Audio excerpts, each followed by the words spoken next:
Hey, how's it going? If you've ever thought about making your own podcast and you kind of get into that analysis paralysis, you don't know how to start, check out Anchor. I'm telling you right now, Anchor is at the edge of technology. It's the easiest way for you to get your podcast going. I mean, all you have to do is you start it up on your phone. You don't need any kind of crazy setup and advanced microphones or whatnot. You can do it off your phone or computer. And the cool thing about Anchor is that it automatically distributes it out to the most popular podcast platforms, right? So what I'm talking about is it can get it to you on Spotify, Apple Podcasts, and many more. And you can make money off your podcast with no minimum listenership. It's easy.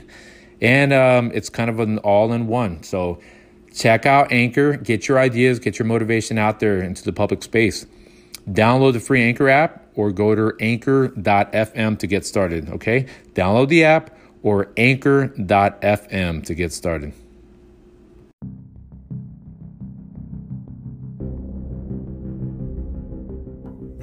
This podcast, we're going to discuss half-ass daters, the downfall of being a nice dater, and how to stay on your path. Stay tuned, learn something, apply. The Dating Doc Podcast.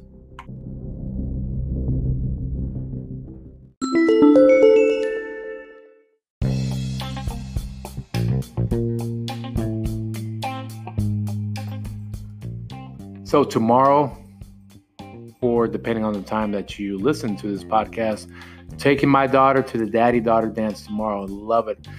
Reason being is this is something that's going to leave a memory with her.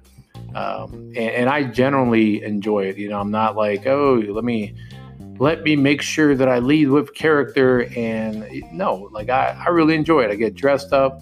They got some really good snacks. See all these midget clones with their dads, and it's a good time. It's something to really look forward to.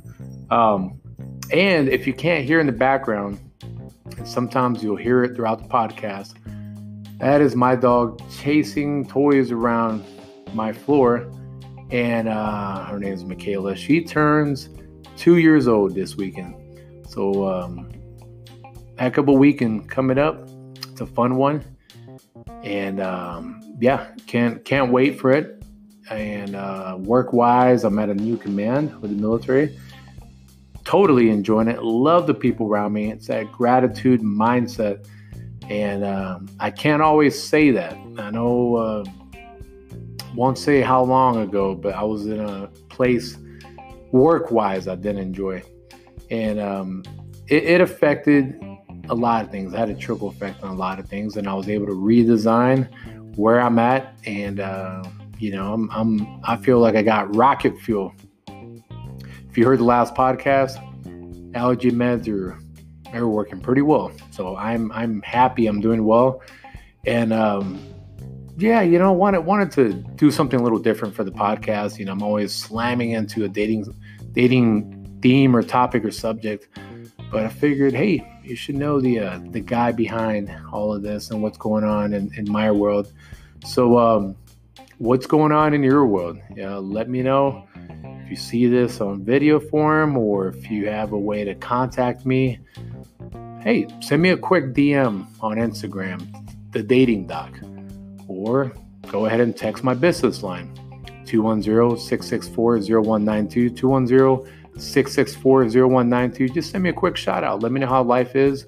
I'll send you a quick response. So stay tuned.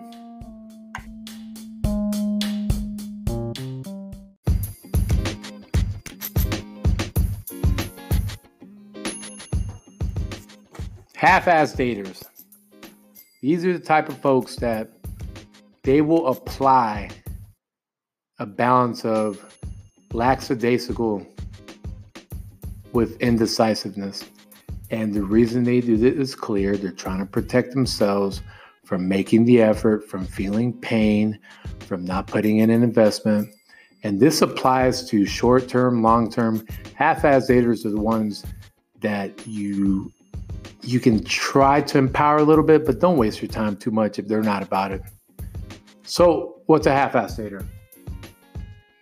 A half-ass dater is the type of person that even if they're presented with a person that is of high value in front of them, right? Let's say they have their dream person, the person that the qualities they're looking for, physically, mentally, emotionally, spiritually. They have that person. They're talking to them, they're dating them, checking out the scene with them. But they're half-ass dating, right? Because of the past, because of pain, because of some hurt, because of fear of rejection, fear of time being wasted. Half-ass daters are just that. Do you really think that you're going to go to a job interview and that you're going to apply, you go up there, you made the effort in getting that far, and all of a sudden the supervisor or the HR manager asks you, why do you want this job? Come on now. If you answer with, I don't know, I'm just kind of seeing how things are, see if it pans out. Do you really think they're going to want you as a candidate? Okay, I'm going to say that again for emphasis. If you apply for a job, do you think they will hire you if you say, I don't know, I'm just kind of checking it out? No. And if you're the HR or supervisor, you're not going to hire someone who's half-assing, because guess what? What are they going to bring to the game when you put them on a project? They're going to half-ass it. The first impression is they don't know what they want. So why would you want to waste time with someone like that in the dating world? And I got that, okay? People go through breakups. It's okay if people don't know what they want. Yes, in some ways, that's fine if you're back in the dating game and you're just feeling it out. But again, if you have what you're looking for, unless you're planning on swiping until you're 80, you need to go out there and grab it. All right? That big old paycheck, okay? If it's right there in front of your face, you need to grab it. Don't be saying, well, I don't know, I'm worried I might get a paper cut. No, you better grab that paycheck. All right? So you got to go for yours. All right? So if you're a half-ass dater and you're listening to this, quit. Okay? Figure out why you're doing it. Like I said, even if it's casual, even if you're just like, you know what? I'm just going to have my fun, sleep around, or you don't want to sleep around. Casual could also mean, hey, you're just having fun going, doing activities, being around someone you're attracted to. Don't mean sex, right? People think casual must equal sex or a hookup. Casual dating means, you're not at the long-term mode. Maybe you'll never be at the long-term mode, right? Let's say you're down a couple divorces, or you know for a fact you're never going to live with someone or get married. It's totally okay to be casual, but don't be a half-ass dater. And if you say you want long-term, you want to settle down with someone, but you're like, well, I'm just kind of pouncing around and seeing what's out there, and I really don't know. You're going to lose out to someone else that does know what's going on, that does want something. Doesn't mean they need to jump into a commitment, but they know why they're doing it. It is okay to know what you want and still be chill enough to go with the flow and develop those good vibes. All right, folks, so let's quit doing that. And as always, you can't get time back. So quit being a half-ass dater and quit promoting and chasing a half-ass dater.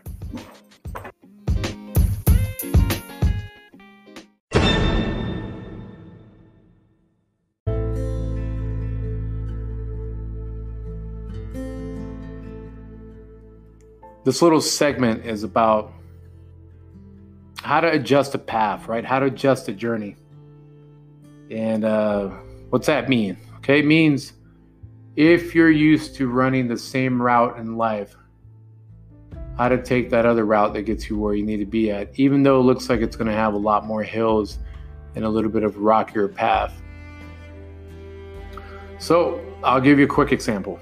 I grew up bouncing around as an Army brat to different stations, different military posts. Air Force calls them bases, the Army calls them posts. And it's interesting because I grew up either learning one language or the other. If my dad was stationed in Puerto Rico, I would forget English and vice versa when we were in Germany. I'd forget Spanish. And I ended up in an ESL class, right? So I already felt a little bit behind. There's some insecurities there as a kid. Everyone else is kind of like laughing at this guy who has an accent. I sort of kind of do have an accent, but I like it. Eat your heart out, Sofia Vergara. It's not that bad. But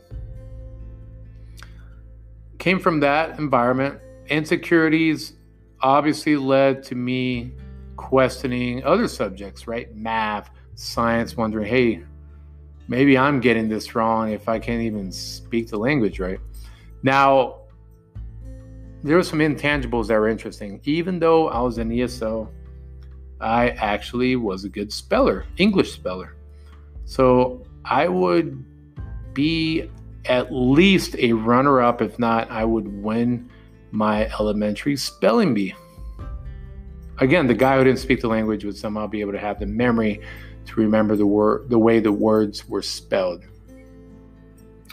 And eventually became somewhat bilingual and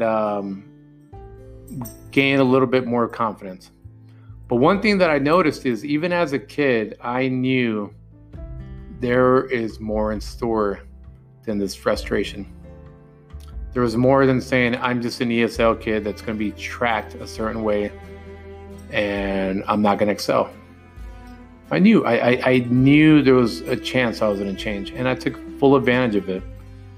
And there's one lesson that really I want to drive home is that sometimes you have to be pissed off towards success.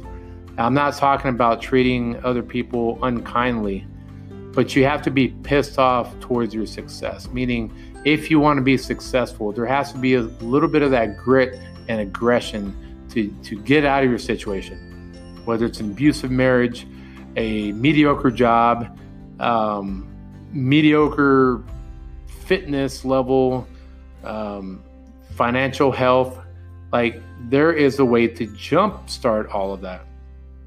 And I'm a big proponent of law of attraction, but I don't look at it as, well, if I keep thinking about it while I sit here, it'll just magically happen. No way. What I do believe in is that you have to be undaunting and aggressive towards your goals. Whatever those goals are, even if your goal the next 2 weeks is you just want to get to the gym twice a week, right? For example, because maybe you haven't gone in months. That's your goal. Hey, do it. Okay? That'll jumpstart something there.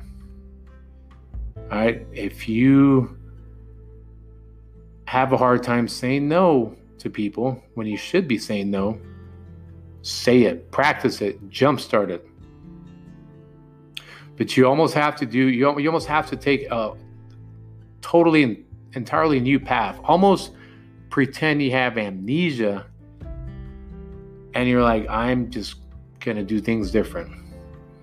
The way I think, the way I speak, the music I listen to, the people I associate myself with, you should practice that. That should be a challenge to you, is literally pretend you have amnesia and you have to start all over with a whole new way of thinking. Now, obviously, I'm not telling you to fall down the stairs on purpose to the point that you're a vegetable. You don't know how to drive to work anymore. You don't know how to function because, hey, you took my challenge a little too serious. No, it's not what I'm asking. But what I do want you to try is, again, that mentality of it's like, let's flip the script on what I think my life movie is going to look like. Let's flip the script on that. Obviously, to a more positive way.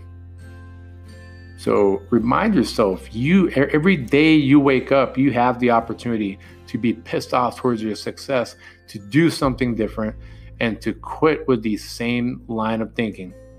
We have more control than we know. We really do. We have a lot more control than what we know.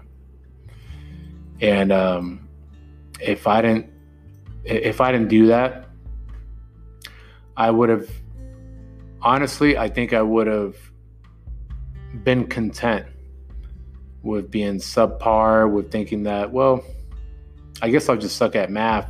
I don't speak the language, so why try? I wouldn't have the courage to enter these spelling bees and see that even though 80% of schoolwork I had issues with, there was 20% of this good spelling that I exploited, and it became a gift for me to let the light shine instead of the darkness and not being able to speak the language the correct way. And I continuously challenged myself because I was like, you know what? I'm going to be pissed off towards my success. I'm going to quit making excuses. So adopt that mentality today. Take the different path. You can do it. All right. You can literally do it right after this podcast. You can do it right now as you listen to this podcast. Take a different trail. All right. Quit with the same boring trail that gets you there. And you already know that. You already know that paved road. No, take the other one. It's a little bit rockier, but you're going to end up learning more. You're going to end up learning about balance. You're going to get stronger legs. And at the end of it, you get a better view. So use that analogy when it comes to life.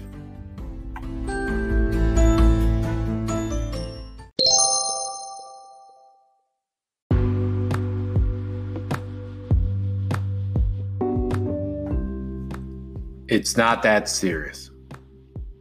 You've maybe heard this before, whether you've been the recipient of being flaked, ghosted, stovepiped, breadcrumbed, right? You call the person out, and they just simply say it's not that serious.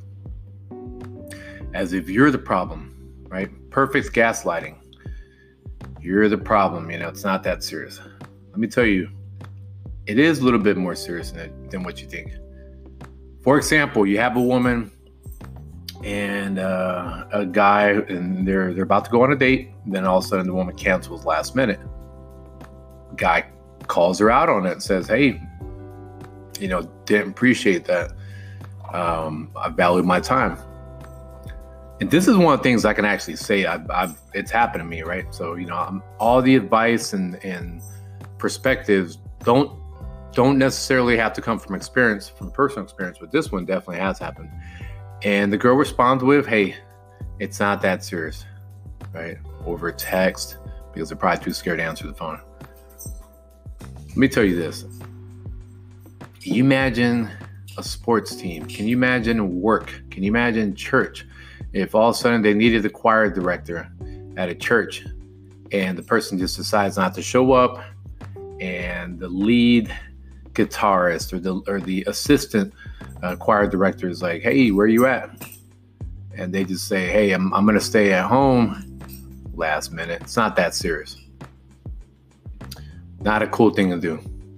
Same thing with a sports team, right? You're at the semifinals and you're wondering where your power forward is at.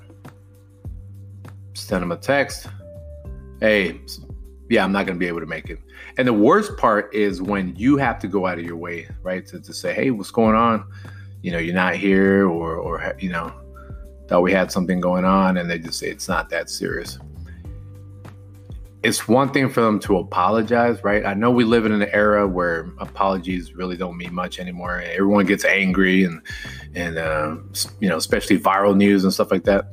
But, it all comes down to courtesy. And it is that serious because it could make the difference between someone believing in dating and someone just tired of it. You could be that person that makes a difference. So let's say that they've been flaked, and it may not even have to do anything with that person, right? Either because of the weather, right? Just one of those weeks where nobody wants to go out. Everybody wants to just stay in and ghost and be lazy or whatever. Or for whatever other reason, right? Circumstantial. Like the person that flakes ends up picking someone else to go on a date with who's got the 6-pack abs or whatever, or if it's a guy, they go for the woman that's closer to them, or whatever circumstance. It's all sometimes feels random. But it all goes back to courtesy. So it is that serious. You don't want that done to you. So why do it unto others? So the attitude of it's not that serious to you. But you got to see how the other person reacts. And if you don't have the know-it-all, you don't have the social awareness to say, you know what, how do my actions affect that other person? Then yeah, it is that serious. You need to look at yourself in the mirror a little bit more. So to me, this is a huge character flaw. It's one thing to ghost or flake, but my point being is if you take it to the next level of just saying it's not that serious, then guess what? You're just drawing in karma when it comes to dating in your world. Because guess what? That person might have had to find a babysitter, or that person, they were ready to put on their new favorite shirt. They were ready to have a good conversation with someone. Maybe this was their time to shine, right? They were feeling it. They were looking forward to seeing you. And then all of a sudden you ghost or flake them and you say it's not that serious. You turn what became a good experience into something just ugly, almost a very short nightmare for that person, because they're like, man, why am I even trying anymore? So it is that serious. Okay, have a little bit more courtesy. Don't be the type that responds with that, because to me that's just like, that tells me more about you than the person you flaked or ghosted on. So, do apologize. And guess what? If you got a phone number, you need to commit to using it. Commit to using that number. Don't just, you're entertained for a minute and then you got 5 other people you're trying to balance, So, it is that serious. All right, folks, let's be better examples of the dating world. The more we have better energy in this dating world, the better it's going to be for everyone else.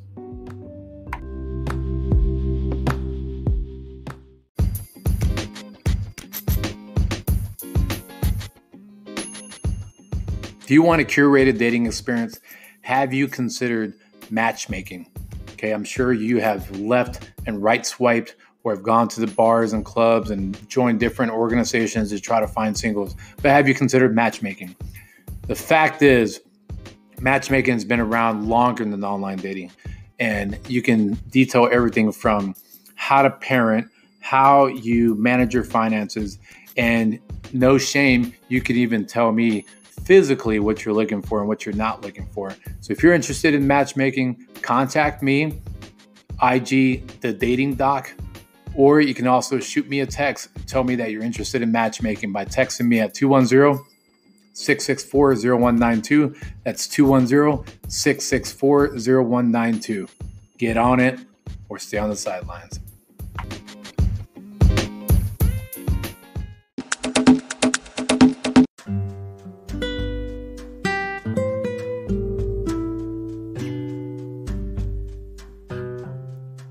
So my last podcast, I talked about creeps. I was specifically bringing up men and women, primarily men in this example that I used in my last podcast, that are creeps versus those that give off creepy energy. I'm going to talk about nice people, nice guys, nice girls, nice women.